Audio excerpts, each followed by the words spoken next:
Aksi penanaman pohon ini dilakukan di halaman Meligo Walinangro Aceh Rabu kemarin. Aksi ini sebagai bentuk kedekatan emosional antar tokoh sekaligus sebagai simbolis mendukung penghijauan di Aceh. Hadir Wakil Presiden Republik Indonesia ke-10 dan 12 Muhammad Yusuf Kala beserta tim juru runding RI GAM, Hamid Awaludin dan Sofyan Jalil, Menteri Dalam Negeri Tito Karnavian, serta Gubernur Aceh Muzakir Manaf, Duta Besar Finlandia untuk Indonesia. First of all, of course, the first priority here is that there is peace and stability in Aceh and in Indonesia altogether.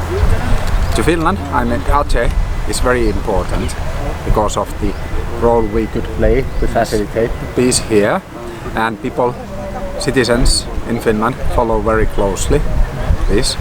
And so far I've been very pleased to see that the peace and stability reign here, and Aceh has made a lot of progress over the past 20 years. To me personally, this is a great privilege and honor, and a great thing to be able to plant a tree here.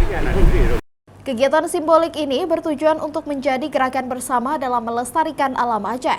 Hal ini sesuai dengan amanah Walinangro Tengku Hasan Muhammad Ditiro agar menyelamatkan hutan, karena itu menjadi warisan bagi generasi Aceh mendatang. Setelah melakukan penanaman pohon, para tokoh diundang Walinangro Aceh makan bersama sebelum bertolak kembali ke Jakarta. Nova Dayanti, Kompas TV, Banda Aceh.